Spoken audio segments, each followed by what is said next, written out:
All the guns you'll be seeing today are available on solware.co.uk, based in Tamworth. Okay, it's test review day for our Reximex Accura in Walnut in 177. How this works is we'll do an accuracy test, then we'll do a chronograph test, and then I'll give you my review on how I think the gun's done. How this works with the accuracy test, we call it our 135 test. That's because that's the highest score you can get, 135. We do it over 3 targets. First target, 5 small targets. If you hit the bullseye on all of those, you'll get 10 points each.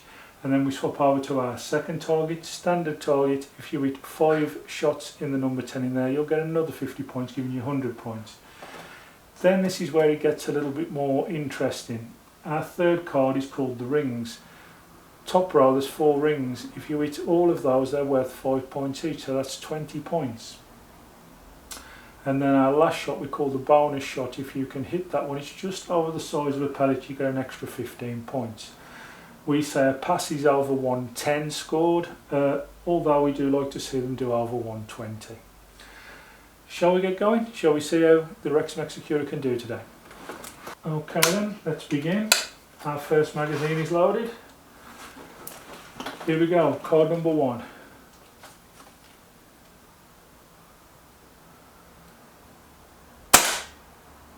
Just, I'd say. Shot 2.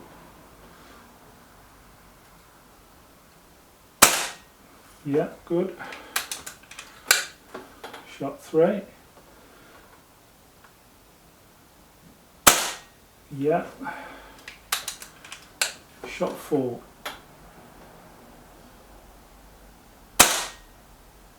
Bit low, I think, with that one.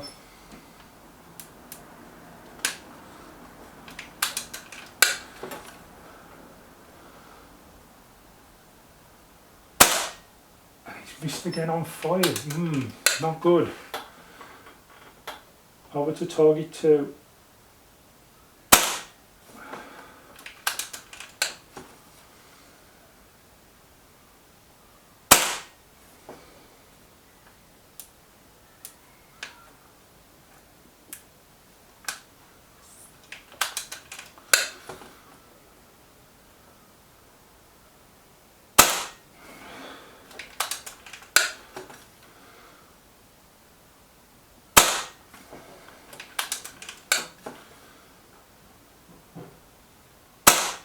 That's a good 5 row. So I'll count our scores up and then we'll get set up now for number 3. Okay, it's our rings card. He scored 95 off the first 2 cards, so he needs to do really well on this card now.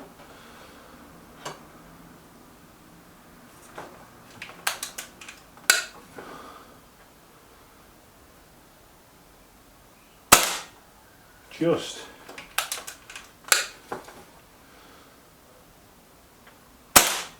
And again, just.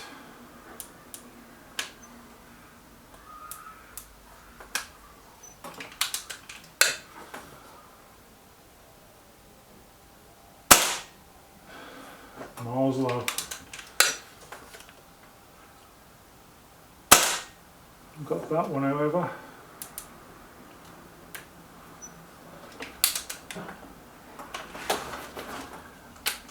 Out of pellets, just on the big. He has got the 110 so far. He could do with this to make it look convincing. Bonus shot.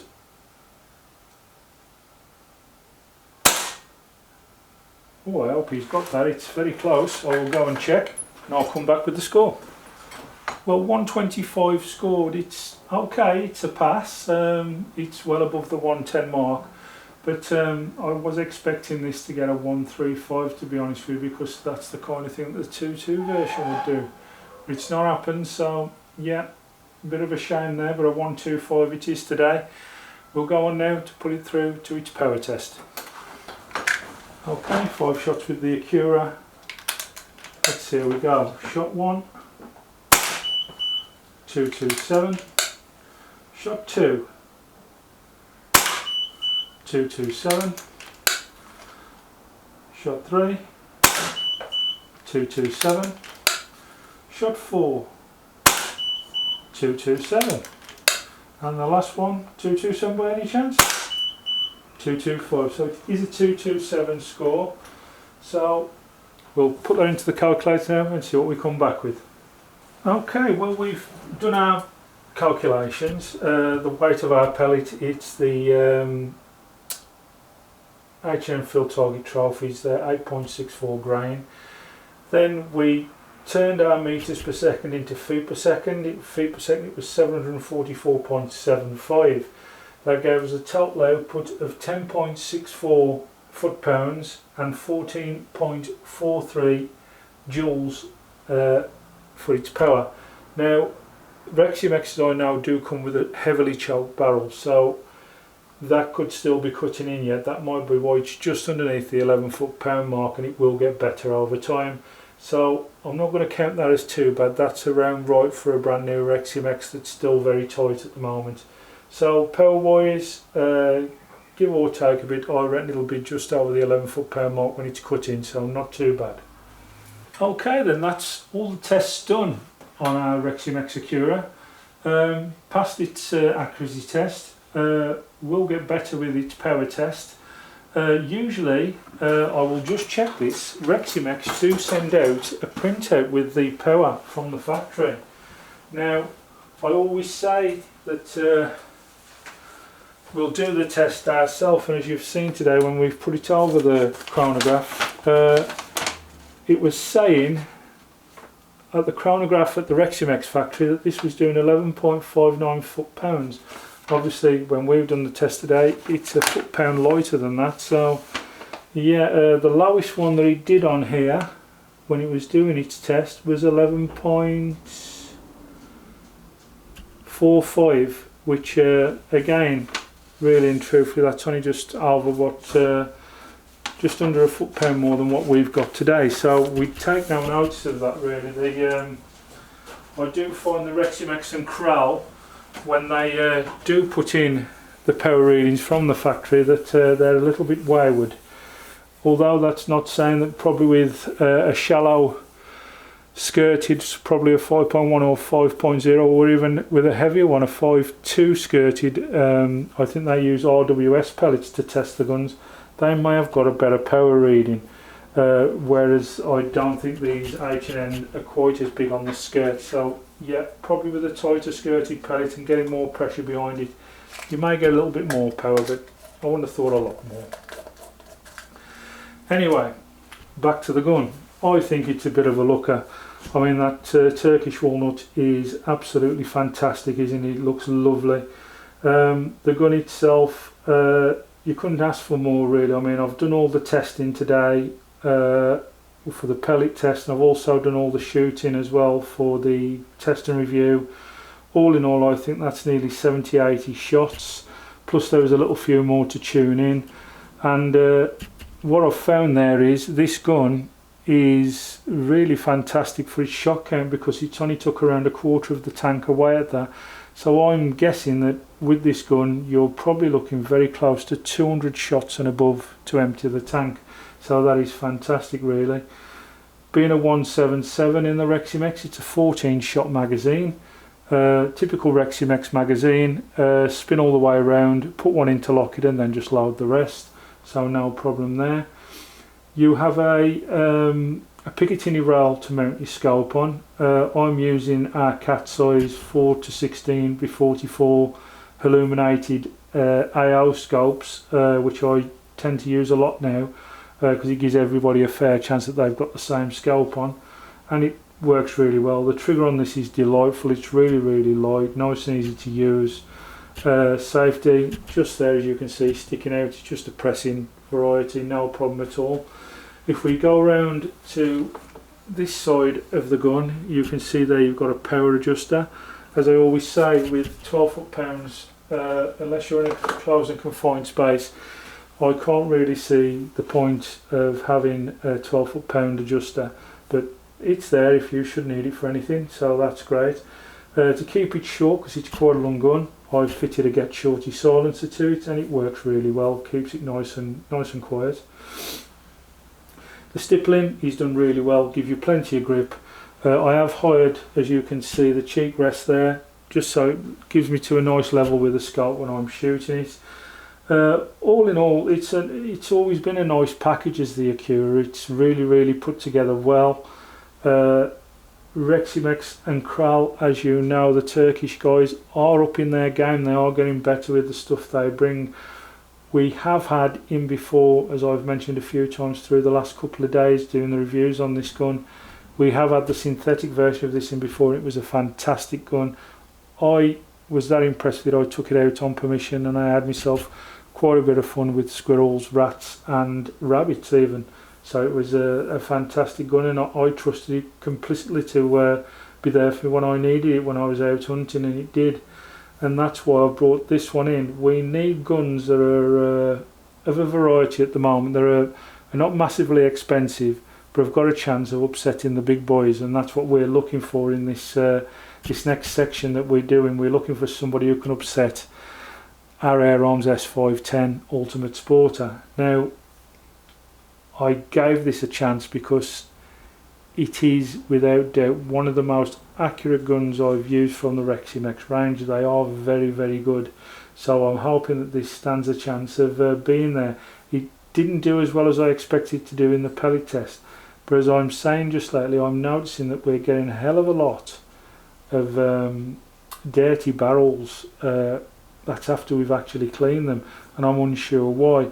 Yesterday I got that annoyed about it all. I got my pump and I elastic banded to it a white cloth to see whether anything was pumping out of me compressor, any dirty wax or any water or anything else. Absolutely spotlessly clean, so I have no idea where this extra grease is coming from. The only thing I can think of is it's a new thing that they're doing now in the factory, where they're lining the inside of the cylinders with grease to stop them rotting, because obviously, like being in damp and shall we say condensated conditions, I take it they're having a problem with a few of the steel cylinders on these rusting away, so they may be greasing them from the inside, and also putting a smear of Vaseline, I would have thought, over the top of the cylinders as well. This one does feel rather greasy, so it stands a chance that's what they're doing. It's a new thing. It's the first over this last couple of weeks. It's the only time I've ever noticed it with the guns, but I am noticing it more than ever. Now, as regards the gun, to buy this, you're looking, I think these are £430 at the moment at Solware. So for £430 you're getting a Turkish walnut rifle that's really accurate, and the only things that you're going to need to add to that to get it up and running for yourself are a decent scope. I would always suggest fit an AO scope, so you've got a bit of adjustability on focus and everything else, and also a silencer, of course. The silencer, you're probably looking in between £50 to £150 depending on what type of silencer you want to go for. So to get this up and running, you're probably looking into about the £550 mark to get it running. So once you've got all that, you're up and ready to go, and you'll be looking to be quite successful, I would have thought, whether it be target shooting or whether you're shooting a quarry. So these are without doubt a good buy for somebody. £550 or so, you're up and running. That would include getting yourself maybe £20–30 for a bag as well. Obviously the only extras after that will be your pellets, but I don't think the field target trophies, that's the pellets that this gun has settled with, I don't think these are that expensive, to be honest with you. I'm just trying to have a look, see whether I've got a price on these. No, I've not at the moment, but I think they're about £8 to £9 a tin, which isn't too bad in the 177. So yeah, you'll get plenty of good sport there for that money. All in all, to sum up what I think of the Reximex Accura. The Reximex Accura, I think, is one of the best guns Reximex makes. Now, there is some decent guns there in the Reximex range. The other one that I've found absolutely astonishing was the Reximex High Cap. Fantastic. No, was it the High Cap? No, I'm sure that's the Kral, isn't it, the High Cap? Yeah, it's the Reximex. This one itself is probably one of the better ones they do. The Kral Jumbo High Cap is what I was trying to say. Is one of the other top Turkish guns about. That Jumbo High Cap we had in was champion for quite a long time, and nobody could knock it off until that Ultimate Sporter come along by Air Arms. And as I say, that's how you can tell that they're up in their game at the minute over in Turkey. They're getting better and better. But I want to give a thumbs up to the Reximex Accura today. I know it's only scored 125 in its accuracy test, but as I say, I'm guessing that when I clean this again it's going to be quite dirty, so it may be down to the barrel. I would certainly buy one of these in either the synthetic or the wood. I've had both, and both operate really well and do the job you want them to do. As a matter of fact, one of our subscribers, Mark, has got the synthetic one now, and he'll be having a hell of a lot of fun with it like I did myself, and I think he's had a fantastic buy with that off me. Now as soon as that synthetic one went, I bought another one, the wood, to replace it. That's how much I think of these Acuras. I just think they're a class gun. So R and Son Tour say, yeah, go buy an Accura. I think they're a fantastic gun. And the next time you'll see this gun out is obviously now in the Battle League, and let's see whether it can prove me right. Thank you all for watching. Bye bye now.